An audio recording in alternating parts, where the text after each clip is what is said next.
तुम्ही नेमका ठाकरेंना जय महाराष्ट्र का केला? माझ्याकडनं चुकलं काय? एकनाथ शिंदेकडे जी लोक गेली त्यांच्यावर लोकांनी आक्षेप घेतलेले आहेत का खोके मिळाले? तुम्हालाही काही मिळाले खोके? तर नाशिक विषयी काय विजन असेल तुमच्या मनामध्ये? तुम्ही भाजपकडे न जाता शिंदेकडे का गेला? त्या व्यक्तीला त्या लोकसभेचा आवाका आणि त्याचा जर भौगोलिक अभ्यास नसेल तर त्यांच्यावर काम करणं म्हणजे पक्षाला फसवणे. नमस्कार, मी विठ्ठल भाडमुखे. सप्रेम मराठीच्या नगरसेवकांची विकास डायरी या विशेष कार्यक्रमात आपल्या सर्वांचं स्वागत आहे. आज आपल्यासोबत विलास शिंदे आहेत. गेल्या 30 वर्षांपासून जे शिवसेनेमध्ये कार्यरत आहे. 1992 जवळपास पासून ते शिवसेनेमध्ये आले. उद्धव ठाकरेंच्या शिवसेनेमध्ये त्यांनी अनेक पदं घेतली. शाखा प्रमुख, गटनेता, महानगर प्रमुख. मात्र आता काही दिवसांपूर्वीच त्यांनी महानगर प्रमुख पद जे आहे ते सोडलं आणि त्यांनी शिंदेच्या सेनेमध्ये प्रवेश केला. ही सर्व चर्चा सर्वांना माहितीच आहे. मी आपला जो कार्यक्रम आहे नगरसेवकांची विकास डायरी या प्रश्नांकडे येणारच आहे. मात्र त्यांना पहिल्यांदा अण्णा तुमचं स्वागत आहे सप्रेम मराठी चॅनलमध्ये. आणि पहिला प्रश्न असा आहे की ठाकरेंच्या सेनेने तुम्हाला जवळपास 2 पंचवार्षिक उमेदवारी दिली. तुम्ही नेमका ठाकरेंना जय महाराष्ट्र का केला? कारण सर्वसामान्य जनतेच्या मनात असा प्रश्न आहे की का तुम्ही गेले नेमके निघून? खरं तर आपण अतिशय महत्त्वाचा प्रश्न विचारून सुरुवात केलेली आहे. गेल्या 30 वर्षापूर्वीपासून माझ्या परिवाराचा कुठलाही राजकीय वारसा नसताना वंदनीय शिवसेना प्रमुखांच्या विचाराला प्रेरित होऊन म्हणजे शालेय जीवनापासूनच बाळासाहेबांची क्रेज ही आमच्या सर्व युवकांमध्ये होती आणि त्यामुळे बाल शिवसैनिक म्हणूनच खऱ्या अर्थाने मी समाजकार्याला राजकीय कामाला सुरुवात केलेली आहे. मग त्या माध्यमातून जर बघितलं तर त्यावेळेस राजाभाऊ गोडसे हे पहिले खासदार त्या ठिकाणी शिवसेनेचे झाले आणि राजाभाऊ गोडसेंच्या प्रचारामध्ये सक्रिय सहभाग त्या ठिकाणी आमचा होता, आमच्या सर्व युवकांचा. आणि त्यानंतर मग ज्या निवडणुका असतील, मग सोमनाथ गुंबाडे असो विधानसभेचे किंवा आत्तापर्यंतचे खासदार राजाभाऊ वाजेपर्यंतच्या प्रत्येक निवडणुकीमध्ये आम्ही सक्रिय सहभागी होतात. आणि मग असं असताना मी शाखा प्रमुख, मी पहिले काम सुरुवात केलं ते तुम्ही बाळासाहेबांच्या विचारांना प्रेरित होऊन शिवसेनेत प्रवेश केला. बूथ प्रमुख म्हणून काम सुरुवात केली. मी राजाभाऊ वाजेंच्या निवडणुकीमध्ये बूथ प्रमुख होतो, सोमनाथ गुंबाडेंच्या निवडणुकीमध्ये बूथ प्रमुख होतो विधानसभेच्या. आणि त्याच्यानंतर मला शाखा प्रमुख त्या ठिकाणी विनायक पांडे शहराध्यक्ष होते, त्यांनी मला शाखा प्रमुख काम बघून त्यांनी मला शाखा प्रमुख केलं. शाखा प्रमुख त्याच्यानंतर प्रभाग झाले, प्रभाग प्रमुख झालो. त्याच्यानंतर मी सातपूर विभागाचा विभाग प्रमुख झालो. त्याच्यानंतर मी शिवसेनेचा नाशिक पश्चिम विधानसभेचा संपर्क प्रमुख झालो. त्याच्यानंतर शिवसेनेचा उपजिल्हा प्रमुख झालो. त्याच्यानंतर मला गटनेता, महानगर प्रमुख त्या ठिकाणी संघटनेची पदं अशी मला त्या ठिकाणी मिळाली. आणि त्यापूर्वी 2012ला मी पहिल्यांदा नगरसेवक झालो. सातपूर विभागामध्ये शिवसेनेचा एकही नगरसेवक त्यावेळेस निवडून आला नाही, फक्त मी एकटा नगरसेवक त्या ठिकाणी निवडून आलो. आणि त्या जोरावरती इतर सहकाऱ्यांच्या मदतीने सातपूर विभागाचा प्रभाग सभापती पण झालो एकटा असताना. आणि एक चांगलं काम त्या ठिकाणी उभं केलं, लोकांशी चांगला संपर्क आला. आणि पुढील निवडणुकीमध्ये 2017ला ज्या विभागात एक नगरसेवक होता तिथे 8 नगरसेवक झाले. आणि मग असं असताना पक्षाने जी जबाबदारी दिली असेल ती जबाबदारी प्रामाणिकपणे सांभाळणारा पेलवणारा कार्यकर्ता. आजपर्यंत पक्षाकडे कुठलीही गोष्ट त्या ठिकाणी मागितली नाही. वेळोवेळी ठीक आहे, एक कार्यकर्ता म्हणून आपल्याकडे निवडणुका येतात, लोकशाही आहे, त्या निवडणुकीच्या अनुषंगाने आम्ही अनेक वेळा उमेदवाऱ्या पण मागितल्या असतील. विधानसभेच्या 2014ची 2009ची सुद्धा विधानसभेची उमेदवारी त्या ठिकाणी आम्ही मागितली, परंतु काही कारणास्तव ती उमेदवारी किंवा ती जागा भाजपला गेली. 2014ला स्वतंत्र भारतीय जनता पक्ष आणि शिवसेना त्या ठिकाणी निवडणुका लढल्या. त्यावेळेस सुद्धा कॅपॅसिटी असताना, कॅपेबल असताना त्या ठिकाणी उमेदवारी मागून सुद्धा त्या ठिकाणी उमेदवारी दिली नाही. नंतर 2019ला सुद्धा त्या ठिकाणी आम्ही उमेदवारी मागितली, परंतु ती आम्हाला मिळाली नाही. जागा भाजपला सोडण्यात आली 22 नगरसेवक असताना. मग हे सगळं का होतंय याचा मागचा एकच कारण काय, आमच्या सगळ्या कामाचं माझं सोडा, परंतु जेही प्रामाणिक लोक आजपर्यंत शिवसेनेमध्ये एकनिष्ठ आहेत त्यांच्या कामाचं कुठंतरी मूल्यमापन कमी पडतंय, मूल्यमापन बरोबर होत नाही असं मला वाटतं.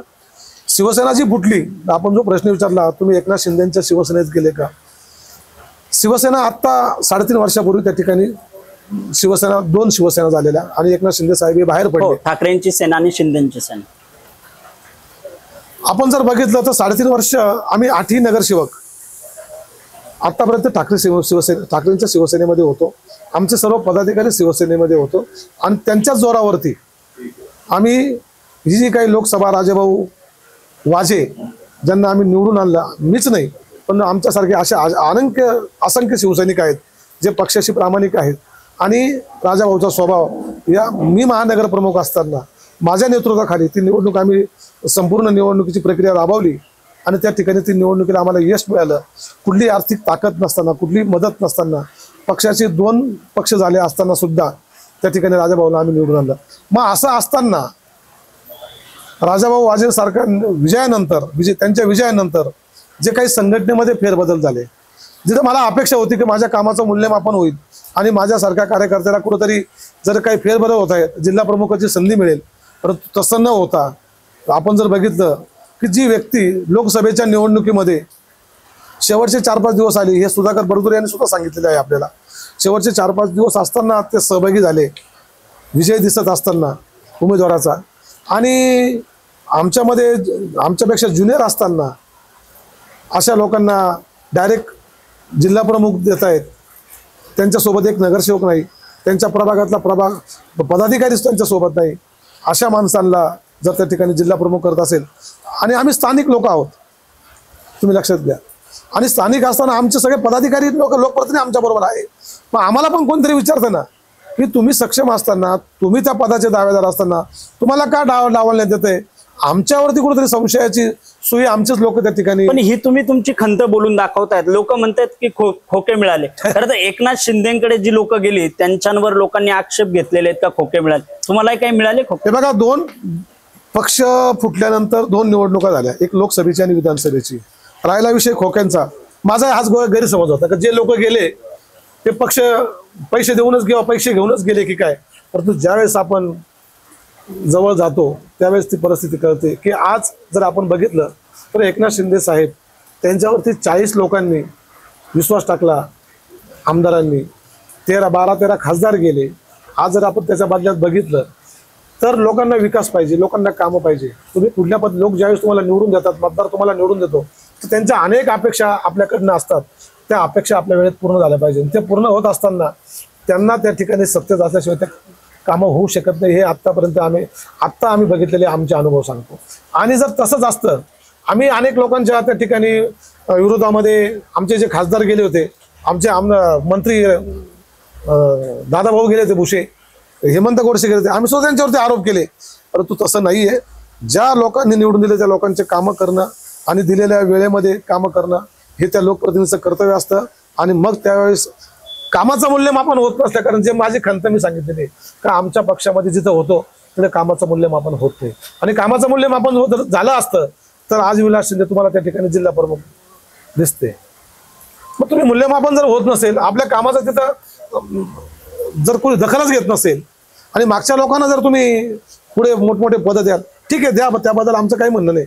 ज्या माणसाला नाशिक लोकसभेचा भौगोलिक इतिहास माहित नाही, नाशिक लोकसभेमध्ये किती तालुके आहेत, चला तेच एक कारण तुम्हाला खटकलं.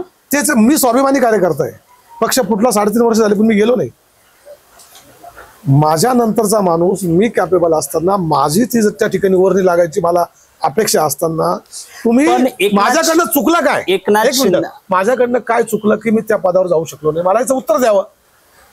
बरं, माझ्यापेक्षा जर कोणी अजून सिनियर असतात त्यांचं त्या ठिकाणी जाणं अपेक्षित होतं. एक ज्युनियर व्यक्ती, ते ठीक आहे, ते माझे मित्रच आहेत, त्यांनी मला त्याच्यानंतर स्वतःहून भेटले की अण्णा तुम्ही मला सपोर्ट करा, माझी इच्छा आहे तुम्ही हे पद घ्या. पण मला तुम्ही पद देणारे कोण? माझ्या पक्षप्रमुखांनी, माझे नेते संजय राऊते यांनी माझ्या कामाचं मूल्यमापन करणं गरजेचं होतं. तुम्ही मला पद देऊन फायदा नाही ना. तुम्हाला यामुळे डावललं असं वाटतं का? कारण काही जी तुमची मित्रमंडळी होती ती एकनाथ शिंदेकडे गेलेली होती आणि तुमची आणि त्यांची मैत्री ही सर्वश्रुत होती. बघा, कधीतरी ऐकून घ्या, ठाकरेंना रामराम करणार, त्यामुळे तुम्हाला कुठेतरी डावललं जिल्हाध्यक्ष पदात असं वाटतं तुम्हाला? ऐकून घ्या, सर्वात पहिले शिवसेनेतून मनसे बाहेर पडली, राजसाहेब ठाकरे पडले. ते बाहेर पडल्यानंतर त्यांना दुसऱ्या पक्षातले लोक फार कमी आले, त्यांच्याबरोबर शिवसैनिकच गेले. त्याच्यानंतर जे काही झालं, जे एकनाथ शिंदे साहेब बाहेर पडले त्यांच्याबरोबर सगळे शिवसैनिकच गेले आणि आमची प्रत्येक माणसाबरोबर मैत्री ना. परंतु असं असताना सुद्धा आम्ही 3.5 वर्ष त्या लोकांवरती आरोप केले, 3.5 वर्ष त्या लोकांना आपण मोर्चे काढले, त्यांचे आम्ही पुतळे जाळले, कारण त्यांनी पक्षाशी गद्दारी केली. परंतु जेव्हा आम्ही समोर गेलो आम्हाला कळालं की ही परिस्थिती अशी, त्यावेळेस आमच्यावरती अशी परिस्थिती आली का आमच्याच कामाचं जर मूल्यमापन होत नाही, यांनी केलं तर योग्यच केलेलं आहे. आणि मग समजा जे आमचे मित्र परिवार आहे तो आजही त्या पक्षात होता, कारण आम्ही एकत्र होतो. ज्यावेळेस मनसे फुटली त्यावेळेस ते शिवसैनिक होते. त्याच्यामुळे असं काही नाहीये की आमची मैत्री आहे म्हणून. परंतु माझ्यापेक्षा पलीकडे जाऊन जर बघितलं आपण तर पक्षप्रमुख आहे किंवा इतर पक्षाचे मंत्री आहेत, आता त्यावेळेस सुद्धा मोठमोठे नेते शिवसेनेमध्ये, त्यांचा मुलगा शिवसेनेमध्ये, वडील उद्धव ठाकरे साहेबांबरोबर, हे कसं काय चालतं? मला तुम्ही एक साधा कार्यकर्ता, मला पडलेला हा प्रश्न होता. असे अनेक नेते का ज्यांचा मुलगा शिंदे साहेबांच्या बरोबर आहे, वेगवेगळे शिंदे साहेबांसोबत आहे आणि वडील पक्षाचे आजही मोठे नेते आहेत, असे उदाहरण आहे. त्यांना उमेदवारी दिल्या. आम्ही तर सामान्य शिवसैनिक हो, आमच्यासारख्याने केला का तुम्ही आरोप करणार? आमच्या वेळेस जेव्हा स्वाभिमानावर दुखवतो, सर्वसामान्य माणसाचा सर्वात मोठा जर कुठला वीक पॉईंट असेल तर त्याचा स्वाभिमान. ज्याचा स्वाभिमान दुखावला त्याच्या पुढे त्याला काही दुसरं सुचत नाही आणि तो माणूस स्वाभिमानाने जगतो. आम्ही स्वाभिमानाने जगलेले. आजपर्यंत पक्ष संघटनेमध्ये जे काम सांगितलं असेल ते आम्ही प्रामाणिकपणे केलेले. जी जबाबदारी आमच्या नागरिकांनी आमच्यावर टाकली असेल, आम्ही जर चुकीचे कामं करत असतो तर नाशिक शहरामध्ये एकच प्रभाग असा की 4 नगर शिवसेनेचे, ते आजपर्यंत पक्षाशी इंटॅक्ट होते.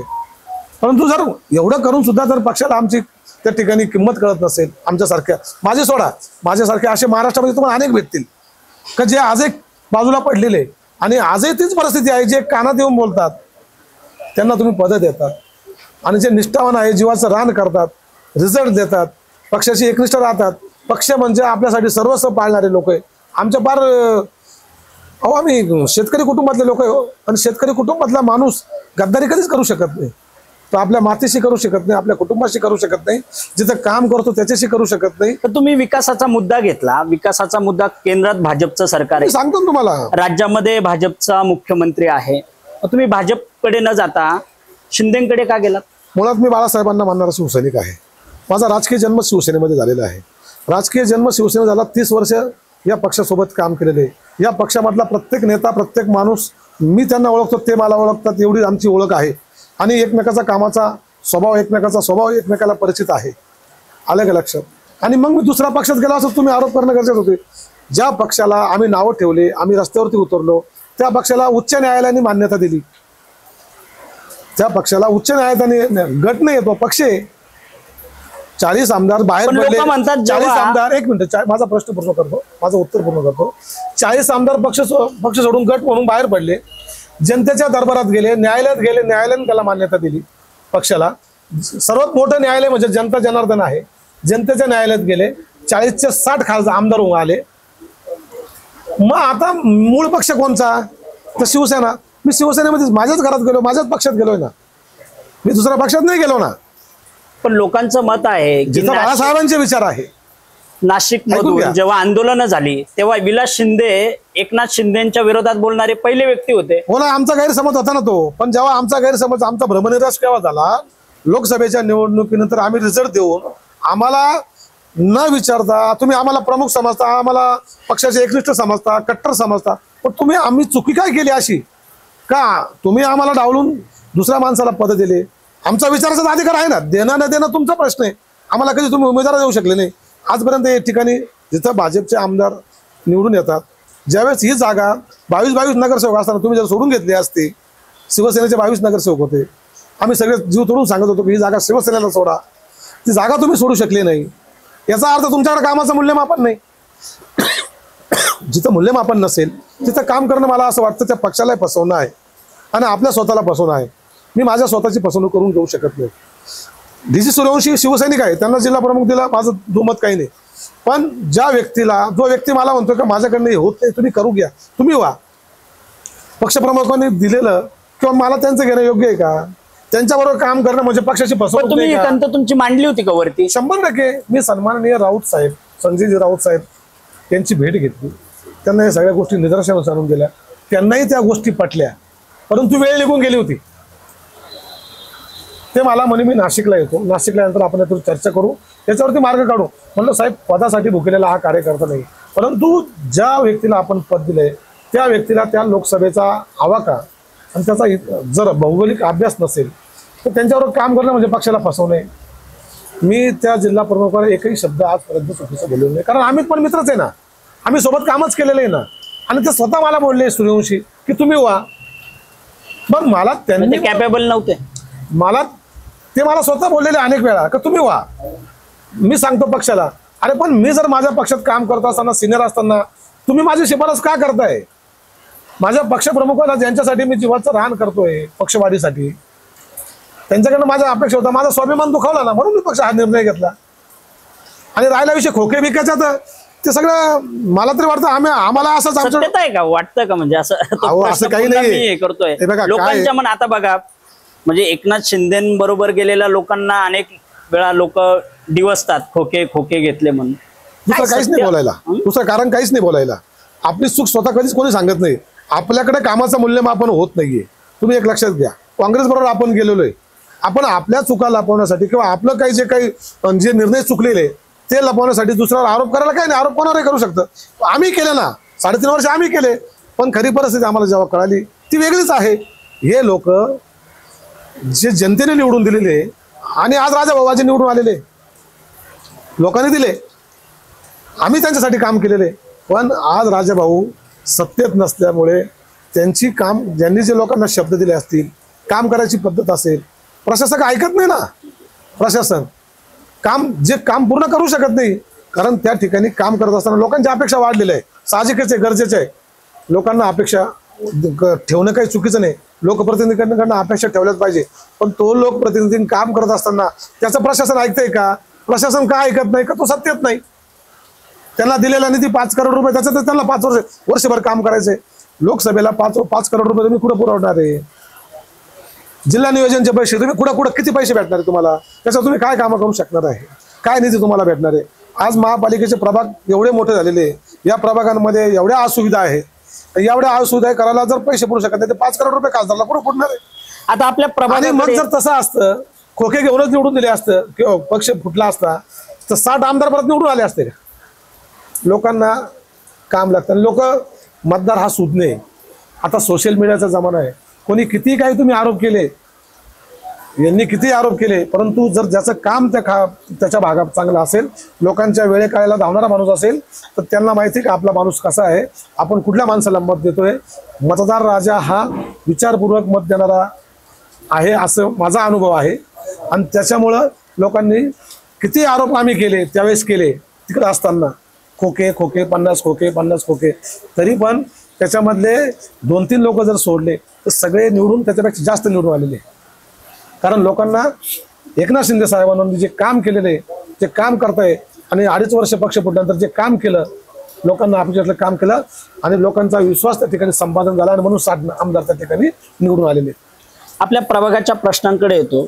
आता 2 पंचवार्षिक तुम्ही निवडून आलात, पाहिजे तशी प्रभागामध्ये कामं झालेली दिसत नाही. खरं तर माझा प्रभाग नाशिक शहरातला हा, जर आपण मागचा इतिहास बघितला तर दुर्लक्षित असलेला प्रभाग होता. हे मी 2002, 4, 5, 6, 7 नंतर सांगतो. 2012ला प्रथमतः या ठिकाणी निवडून आल्यानंतर नागरिकांच्या काय अपेक्षा आहे त्या नागरिकांमध्ये जाऊन समजून घेतल्या आणि नागरिकांचा सर्वात पहिले विश्वासानं संपादन केला. माझ्या प्रभागातल्या नागरिकांचा विश्वासाचा विरोधक बोलू द्या, प्रत्येक ठिकाणी विरोधक असतात, प्रत्येकाला विरोधक आहेत, पंतप्रधानांना विरोधक आहेत. विरोधकाचं काम आहे बोलणं, कारण ते निवडणुकीत पडलेले असतात समोर उभे राहून. त्याच्यामुळे ते त्यांची बाजू मांडताय, लोकशाहीमध्ये ती मांडली पाहिजे.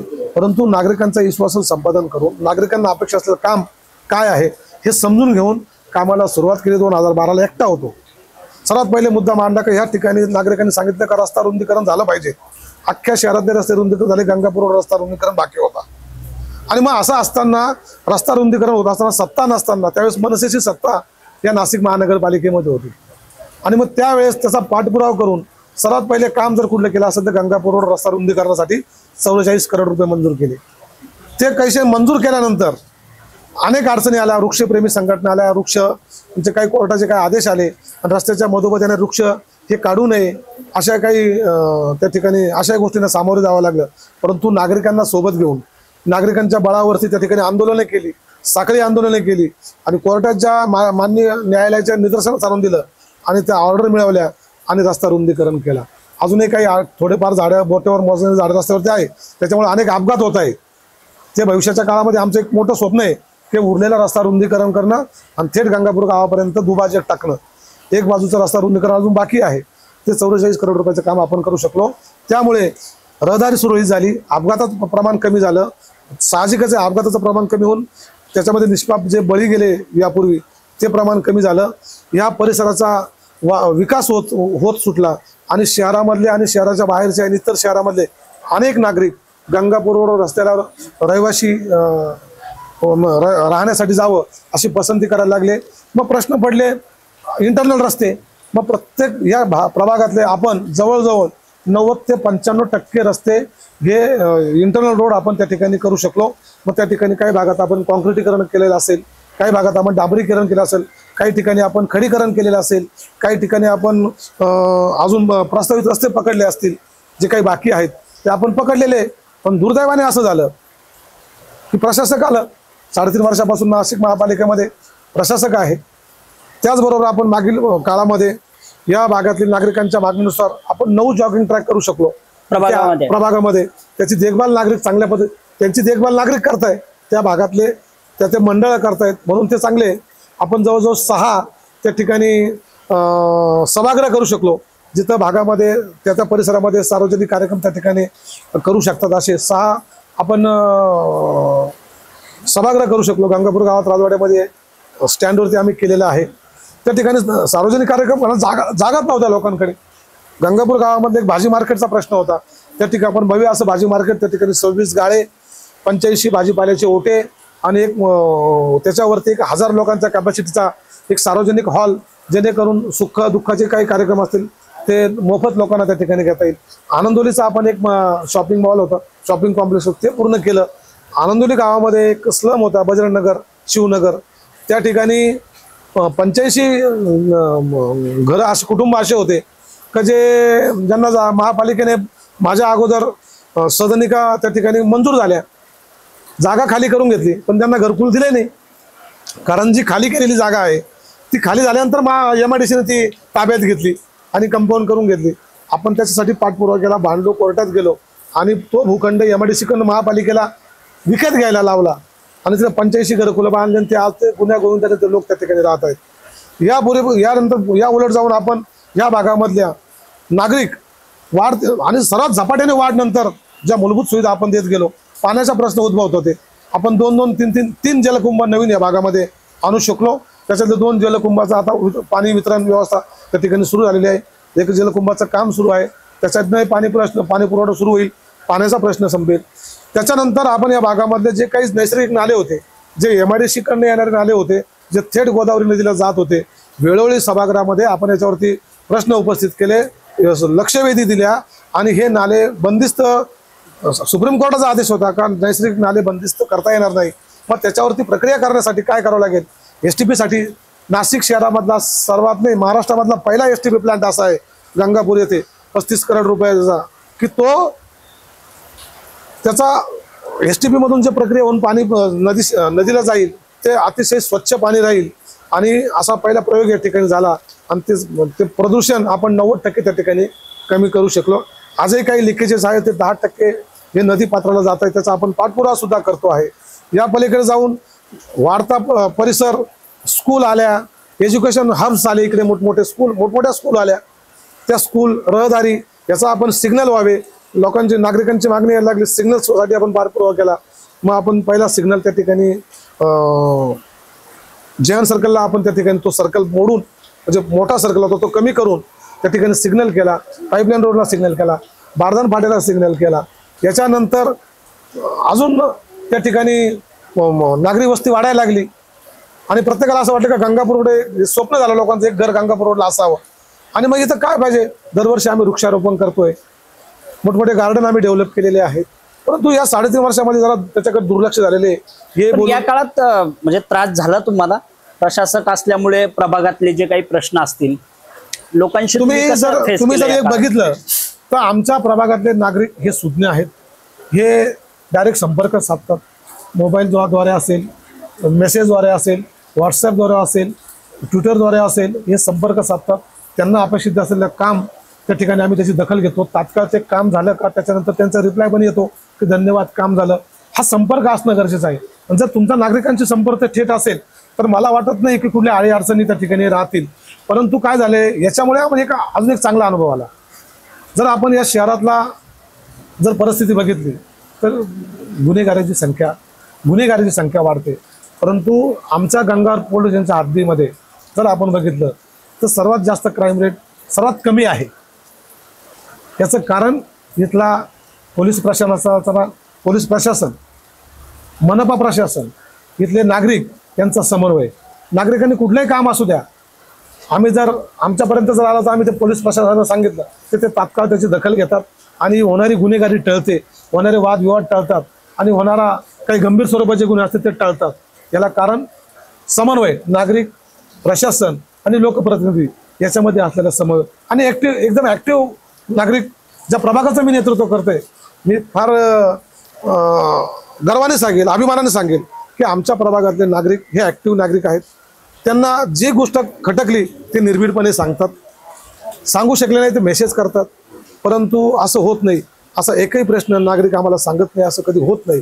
कुठल्या ना कुठल्या माध्यमातून ते आमच्याशी संपर्क साधतात, आम्ही त्यांच्याशी संपर्क साधतो आणि ते जो काय प्रश्न असेल त्याला आम्हाला कुठेतरी मार्गस्थ लावण्यासाठी आमची एकमेकाची मदत होते. आगामी काळामध्ये कोणते प्रश्न घेऊन आता तुम्ही जनतेसमोर, तुमच्या प्रभागातल्या जनतेसमोर 10 वर्षामध्ये जर आपण बघितलं, मागच्या सिंहस्थामध्ये आमचा गंगापूर रस्ता रुंदीकरण झालेला.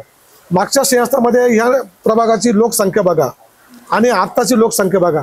याचं कारण इथं असलेली शांतता, इथं असलेलं महानगरपालिकेच्या माध्यमातून ज्या काही सुखसुविधा आहे, ज्या क्रमप्राप्त आहे, त्याच्यासाठी नागरिकांना त्यांच्यासाठी पाठपुरावा, इथं असलेला झिरो क्राईम, झिरो म्हणणार नाही मी, पण फार कमी प्रमाणात आमच्याकडे क्राईम होतो.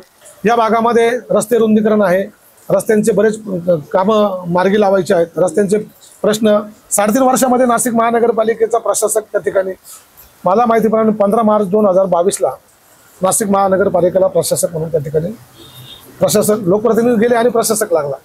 पण त्या प्रशासकीय काळामध्ये 3.5 वर्षामध्ये सर्वात जास्त जर नुकसान झालं असेल तर मी खंबीरपणे सांगतो, ठामपणे सांगतो की नागरिकांचं नुकसान झालेलं आहे. नागरिकांच्या ज्या काही सुखसुविधा आहे त्याच्याकडे सपशेल दुर्लक्ष झालेलं आहे. प्रशासकाचं काम करतात, पण खालची जी काही यंत्रणा आहे ती असक्षम झालेली आहे. त्यांना कोणाचा धाक नाही राहिलेला. त्यांना काम जरी सांगते, नगरसेवकांचे फोन नाही माझी नगरसेवकांचे फोन उचलते नाही, असे काय अधिकारी आहे? आमचं कोण वाकडं करू शकतं? आमचं कोण काय करू शकतं? आता प्रशासक आहे, आम्ही प्रशासनाला सांगणार. म्हणजे आता छोटं मोठं काम घेऊन तुम्हाला आयुक्तांकडे जावं लागतं. जे प्रशासक आहेत ते काम त्यांचं नाही, ते विभागीय लेवलला तुमचं सुटलं होतं. नगरसेवक जो लोकप्रतिनिधी आहे तो लोकप्रतिनिधीकडे सहज तुम्ही काम घेऊन गेले, ते सहज व्हायचं. ते आता तुम्हाला ऑनलाईन करून बघा, नाही तर कसंही करून बघा. ज्यांचं आजही 10-12 नगरसेवक असे आहेत ज्यांचं आजही प्रशासन त्या ठिकाणी ऐकतं, त्याच्यामधले आम्ही आहोत. आमच्या प्रभागामध्ये काही जे कामं आहेत ते सहज होतात, सुटतात. परंतु काही डिपार्टमेंटचा आम्हाला फार अनुभव वाईट आलेला आहे. ते निर्धारलेले, निर्दासलेले, त्यांना कोणाचाही धाक राहिलेला नाही. त्यांना ते नागरिक तुम्हाला कर भरतात, त्या नागरिकांचा करातून तुमचा पगार होतो. त्या नागरिकांनी सांगितलेलं काम जर तुमच्याकडनं होत नसेल तर मला वाटतं नागरिकांनी महापालिकेला कर भरावा की नाही भरावा इथून प्रश्न सुरुवात होते. नागरिकांना उलटसुलट बोलतात.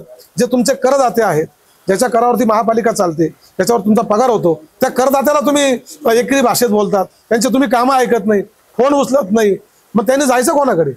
सर्वात जर सोपा जर कोणी असेल नागरिकांचा आणि प्रशासनाचा जर समेट करणारा कोणी असेल तर तो लोकप्रतिनिधी म्हणजे नगरसेवक. प्रत्येक नागरिकाचं, सर्वसामान्य माणसाचं काम हे खासदारांकडे नाहीये, हे काम आमदाराकडे नाहीये, हे काम मंत्र्याकडे नाहीये, मुख्यमंत्र्याकडे नाहीये, पालकमंत्र्याकडे नाहीये. सामान्य माणसाचं सामान्य काम या जर जवळ कोणाचा जर हे असेल तर तो नगरसेवक आहे. नगरसेवक सुखापासून तर दुःखापर्यंत, जन्मापासून तर मृत्यूपर्यंत प्रत्येक गोष्ट महानगरपालिकेशी निगडीत आहे. आणि त्याच्यासाठी नगरसेवक तो कुठल्याही पक्षाचा असू द्या तो पाठपुरावा करत असतो. परंतु ही दरी निर्माण झालेली आहे. नागरिकांचे प्रश्न सुटत नाही. नागरिक नगरसेवकाकडे, माजी नगरसेवकाकडे जातात. त्या माजी नगरसेवकांचा प्रशासनातले अधिकारी आहेत, प्रशासनातले अधिकारी म्हणतो ते ऐकत नाही आणि म्हणून त्यांचं काम होत नाही आणि म्हणून नुकसान त्या नागरिकाचं झालं, त्या करदात्याचं झालेलं आहे.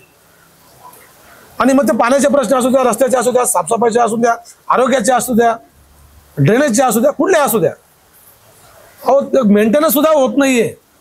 मी तुम्हाला सांगतो, जॉगिंग ट्रॅक एवढे चांगले बांधून ठेवले, एवढ्या चांगल्या इमारती बांधून ठेवल्या प्रशासनाच्या पैशाच्या, नागरिकांच्या पैशाच्या, त्याची दुरावस्था झालेली आहे. रस्त्यांची दुरावस्था झालेली आहे. खड्डे बुजवायला सांगितले ते लवकर होत नाहीये. सलग 2 महिने पाऊस पडतोय, अनेक खड्डे झालेले रस्त्यांना. ते खड्डे आणि बुजवण्याचं कॉन्ट्रॅक्ट कोण घेतलेलं आहे, तो माणूस कोण आहे, मग तुम्ही त्यांना पैसे अदा करता, त्याचं काम आहे ते खड्डे बुजवायचं, ते तुम्ही करत नाहीये. नागरिक तुम्हाला सांगून पाहिलं तरी होत नाही, माझे नगरसेवकांनी सांगितलं पाहिलं तरी होत नाही. मागच्याच महिन्यामध्ये खासदार आमच्या प्रभागात, खासदार आपल्या दारी, त्यावेळेस आम्ही गेलो तर नागरिकांनी छोटे छोटे प्रश्नाचे नगरसेवकांचे आज खासदारांना सांगायची वेळ आली. तुम्ही आता सत्तेत आले ना, मी काय सांगतोय तुम्हाला, जरी मी सत्तेमध्ये आलेलो आहे तरी पण या ठिकाणी प्रशासक जे बसलेले आहेत, त्यांचे प्रशासनाचे जे अधिकारी कर्मचारी आहे, त्यांना आम्ही त्या ठिकाणी सांगणार. आम्ही माननीय मुख्यमंत्री साहेब, उपमुख्यमंत्री साहेबांची भेट घेऊन या सगळ्या गोष्टी त्यांच्या निदर्शनास आणून दिलेल्या आहेत. तुम्ही नाशिक महापालिकेमध्ये अनेक पदं घेतलेली आहेत. जर महापौर म्हणून जर तुम्हाला बसण्याची संधी मिळाली तर तुमचं नाशिक विषयी काय विजन असेल तुमच्या मनामध्ये? नाशिक ही कुंभभूमी आहे. या कुंभभूमीच्या माध्यमातून नाशिकची ओळख ही जगभरात आहे. नाशिकची द्राक्ष प्रसिद्ध आहे, त्याची ओळख जगभरात आहे. नाशिकचा कांदा, याची ओळख जगभरात आहे. औद्योगिक म्हणून प्रसिद्ध असलेले महिंद्रा मायको सारखे मोठमोठे प्रकल्प या नाशिक शहरामध्ये आहे. पण होतं काय माहिती आहे का, गेल्या 10-20 वर्षात जर आपण बघितलं तर याच्यामध्ये मला वाटतं कुठं वाढ झाली दिसत नाही. आणि या शहरामध्ये मूळ प्रश्न कुठले, तर हे जे काही मूलभूत प्रश्न नाशिक महापालिकेच्या माध्यमातून आहे त्याचा पाठपुरावा करणं किंवा ते करणं हे कर्मप्राप्त आहे महापालिकेला आणि लोकप्रतिनिधींना. रस्ते, ड्रेनेज, पाण्याच्या सुविधा, आरोग्याच्या सुविधा, स्वच्छतेच्या सुविधा, हे तर जनरल विषय आहे आणि हे करणं गरजेचंच आहे. प्रथम महानगरपालिकेची शैक्षणिक जी परिस्थिती आहे, महापालिकेच्या ज्या शाळा आहेत ज्या बंद पडलेल्या आहेत, या का बंद पडल्या? मी गटनेता असताना, सभापती असताना मी महानगरपालिकेला शिवसेनेच्या माध्यमातून त्या ठिकाणी एक लक्षवेधी मांडली आणि महानगरपालिकेच्या शाळांची पत वाढवावी. ती हे स्पर्धेचं युग आहे. महापालिकेच्या शाळेत येणाऱ्या विद्यार्थ्यांची संख्या का कमी झालेली आहे याच्यावर चांगला अभ्यास केला.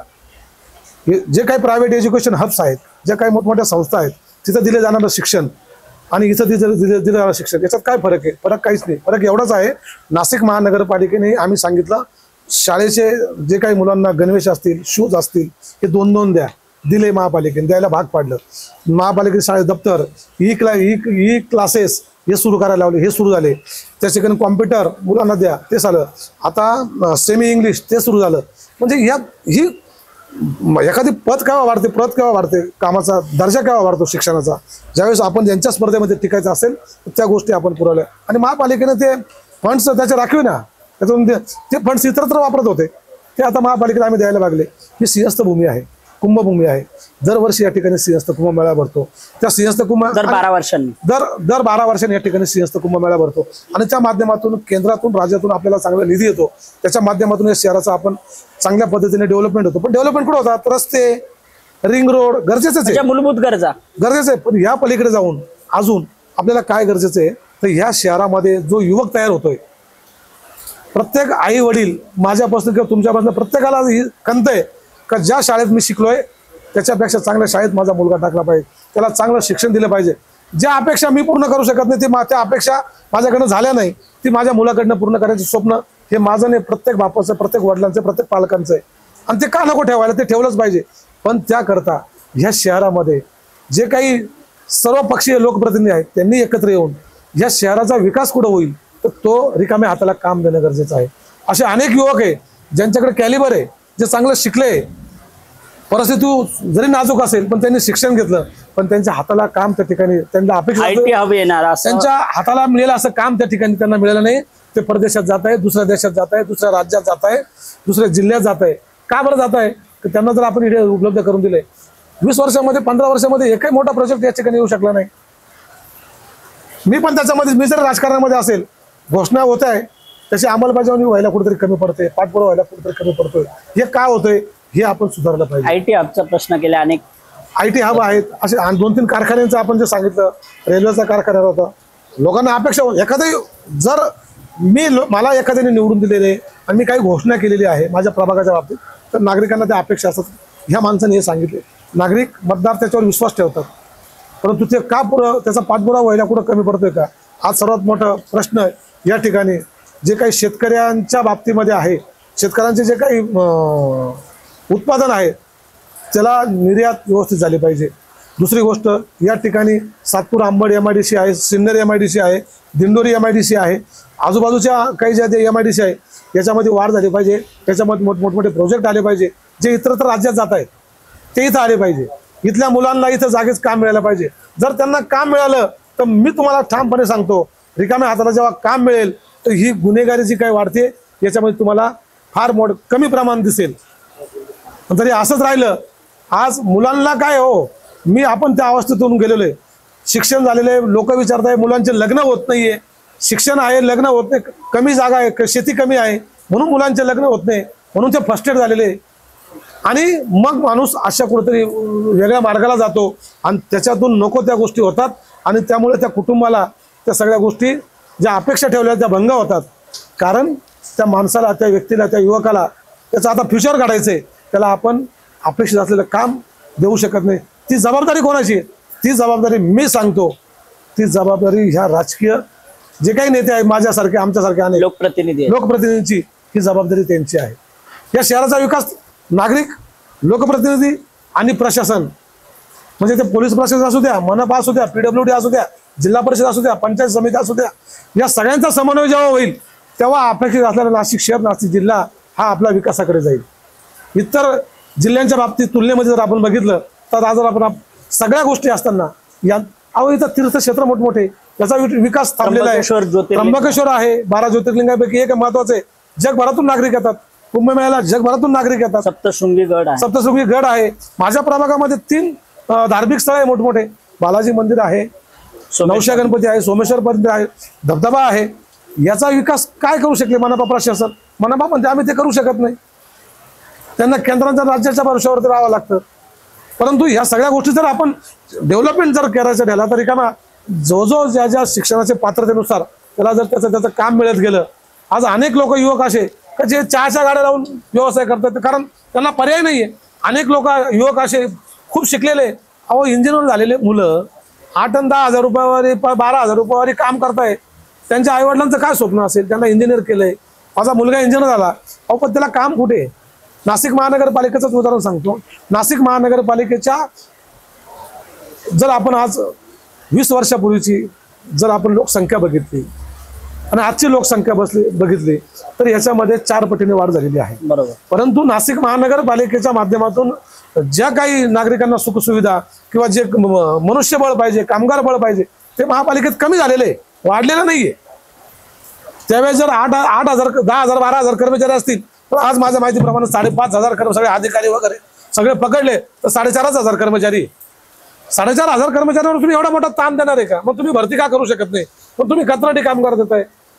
चला हरकत नाही, कंत्राटी कामगार नेमताय तर माझं काही मत नाही.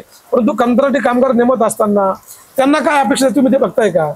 त्यांनी फक्त तुम्ही कंत्राटी कामगार म्हणूनच काम करायचंय का? ते जर प्रामाणिक काम करताय त्यांना भविष्यात तुम्ही महापालिकेच्या सामावून घेणार आहे की नाही? त्यांना तुम्ही फिक्स पेवर घेणार आहे की नाही? ते आपल्या जोखीममध्ये जीव घालून ह्या कंत्राटी कामगारांनी आणि महानगरपालिकेच्या कामगारांनी कोविडमध्ये किती काम केलं. स्वतःचे काही कर्मचारी बिचारे आज आपल्यामध्ये राहिले नाही, त्यांच्या कुटुंबाचं काय आहे? या सगळ्या गोष्टीचा कुठेतरी समतोल राखणं गरजेचं आहे. याचं मूल्यमापन होणं गरजेचं आहे. जोपर्यंत मूल्यमापन या सगळ्या गोष्टीचं होत नाही तोपर्यंत शहराचा विकास होत नाही. 10,000 कोटी आणला पाहिजे, 15,000 कोटी आणले पाहिजे, हे सगळं खरं आहे. परंतु जे आणून त्याचं जर मूल्यमापन, त्याच्यामध्ये नागरिक असले पाहिजे, लोकप्रतिनिधी असले पाहिजे, त्याच्यामध्ये प्रशासन रिटायर अधिकारी असले पाहिजे, रिटायर कर्मचारी असले पाहिजे, त्यांचा अनुभव आहे ना, तुम्ही त्यांना सोबत घेतलं पाहिजे आणि सोबत घेऊन तुम्ही हा सगळा गाडा पुढे चालला पाहिजे तर चालेल. आगामी मी आमदार आहे, माझ्या प्रभागामध्ये मी एवढे कोटी आणले, तो आमदार आहे त्याच्या मतदारसंघात आणले किंवा प्रभागात आणले म्हणजे तुमची जबाबदारी संपली असं नाही. ती प्रथम तुमची जबाबदारीच आहे. परंतु त्याही पलीकडे जाऊन शहर म्हणून, जिल्हा म्हणून, आणि आपल्या हा नाशिक जिल्हा ऐतिहासिक वारसा आहे, धार्मिक वारसा आहे, याला धार्मिक वारसा आहे, याला यांत्रिक वारसा आहे, शेतकऱ्याचा वारसा आहे. आणि मग असं असताना आपण या सगळ्या स्पर्धेमध्ये आपण कमी आहोत ना. हे सगळं करत असताना या सगळ्या गोष्टींचा विचार करणं मला वाटतं गरजेचं आहे.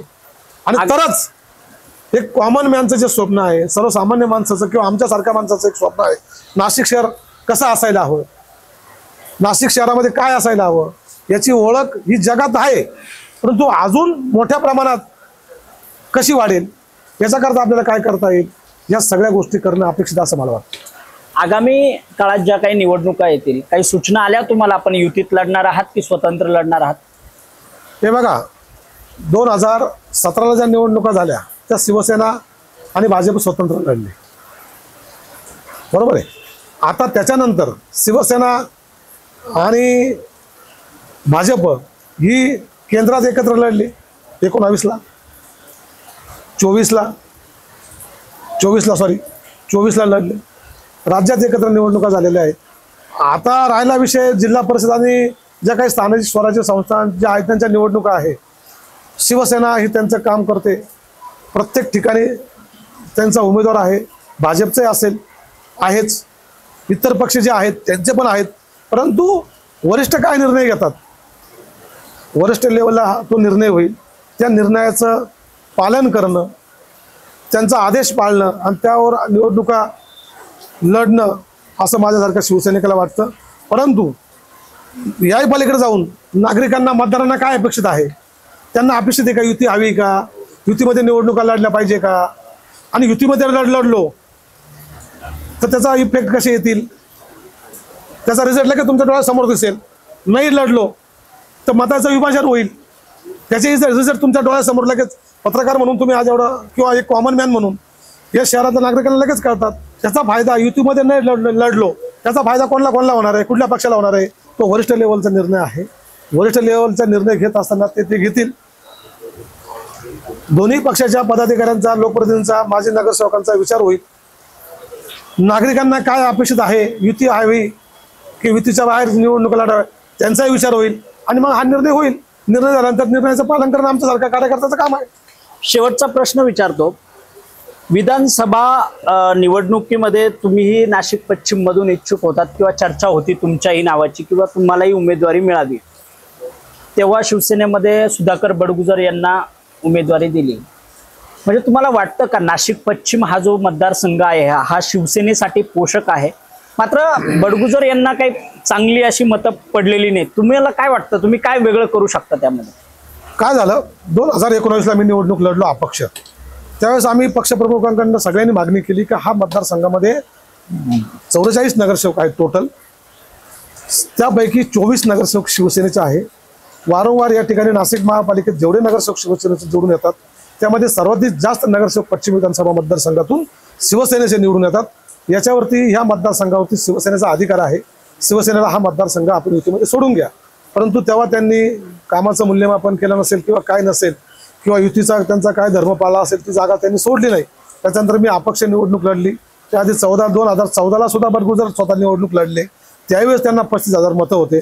त्याच्यानंतर 19ला युती झाली नाही, युतीमध्ये निवडणुका झाल्या, मी त्याच्यामध्ये अपक्ष लढलो सगळ्यांच्या, परंतु युतीमध्ये त्यावेळेस जरी मला काही लोकांनी अपक्ष लढायला सुरुवात केली, परंतु पाठीमागून मदत ही त्या भाजपच्याच उमेदवाराला त्यांनी केली आणि हे सगळ्यांना माहिती आहे. परंतु त्याविषयी मला आता बोलायचं नाही, कोणी मदत केली, काय केली, कशी केली, केवढ्या कशात केली, आणि म्हणून त्यावेळेस भाजपचा त्या ठिकाणी आमदार या ठिकाणी निवडून आले. आणि सुधाकर बडगुजर आता यावेळेस 2024ला लढले. त्यावेळेस आम्ही ठरवलं की उद्धवजी ठाकरे साहेब यांचे हात बळकट करण्यासाठी या ठिकाणी आपण सर्वजण एकत्र येऊन सुधाकर बडगुजर यांची एकमेव उमेदवारी त्या ठिकाणी आम्ही मागितली की आम्ही जरी इच्छुक आहोत, परंतु आमची इच्छा अशी आहे की त्या ठिकाणी आपण बडगुजर यांना उमेदवारी द्या. आणि बडगुजर साहेबांना सांगितलं का महापालिकेची जी काही महापौरची उमेदवारी असेल ती विलास शिंदेनं द्या, आमच्यामध्ये कुठलेही मतभेद नाही, आम्ही दोन्ही ठिकाणी निवडणुका जिंकू. असं असताना बडगुजरांना आम्ही उमेदवारी दिली, पक्षाने दिली, आम्ही त्यांच्या कामाला सुरुवात केली. परंतु त्यांच्या वैयक्तिक जे काही आयुष्यामध्ये कुटुंबावरती जे काही आरोप प्रत्यारोप झाले त्याच्यामुळे त्यांना थोडेसे डॅमेजेस झाले. अनेक गोष्टी त्यांना निवडणूक जशी जशी पुढे गेली तसं त्यांना अडचणी उभ्या राहत गेल्या आणि त्या अडचणीकडे त्यांचा वेळ जायला लागला. आणि निवडणुकीला आम्ही सर्व ताकद असताना सुद्धा त्यामध्ये आम्हाला 72,000-75,000 मतं पडली, ही काही कमी नाही आहे. आणि म्हणून दिलेला उमेदवार, त्यांची असलेली राजकीय कार्यकर्ता, त्याच्यातून झालेली परिस्थिती, त्यांच्यावर झालेले आरोप प्रत्यारोप, याच्यातून बऱ्याच गोष्टी डॅमेज झाल्या, आणि त्याच्यामुळे त्या ठिकाणी ही निवडणूक शिवसेनेला, मला तरी वाटतं की आपण त्या ठिकाणी कमी पडलो. अदरवाईज मागचा जर आपण अभ्यास केला तर मागच्या वेळेस सुद्धा भाजपचा आमदार त्या ठिकाणी सीमाताई हिरे या निवडून आल्या, पण त्या अवघ्या 8-9 हजार मताच्या फरकाने त्या ठिकाणी निवडून आल्या होत्या. आणि यावेळेस जे काही मतदान झालेलं आहे ते मतदान जर बघितलं तर मला वाटतं खरंच या ठिकाणी शिवसेनेची ताकद असताना सुद्धा आम्ही त्या ठिकाणी कमी पडलोय. का कमी पडलोय याचे कारण आता लोक आम्हाला सांगतायत, आमच्या काय चुका झाल्या याही लोक सांगतायत, आम्ही काय करायला हवं तेही लोक सांगतायत. मतदार आहे शेवटी, आणि मग आम्ही पण माणसं आहे, मतदार राजा आहे. मतदार राजा आहेत. ते जे ठरवतील त्याचं स्वागत आहे. त्यांनी आम्हाला सांगितलं तुम्ही काय करायला पाहिजे होतं, काय नाही केलं, का केलं. आता या गोष्टी आता बोलून आता वेळ नाही. पुढच्या निवडणुकीला काय चित्र असेल त्याच्यावरती ते गणित कसे असतील. धन्यवाद. खरं तर तुम्ही वेळात वेळ काढून आमच्याशी मनमोकळ्या गप्पा मारल्या, संवाद साधला. आणि विलास शिंदे यांनी त्यांच्या प्रभागात केलेली कामं असतील ते सांगितले, त्यांचं व्हिजन प्रभागात काय असेल, पुढे नाशिक विषयी त्यांना आपण विचारलं, नाशिकचं व्हिजन काय असेल तेही त्यांनी या ठिकाणी मांडलेलं आहे. चला इथेच थांबूयात, पुन्हा भेटूयात नवीन पाहुण्यांसोबत. तोपर्यंत पाहत राहा सप्रेम मराठी.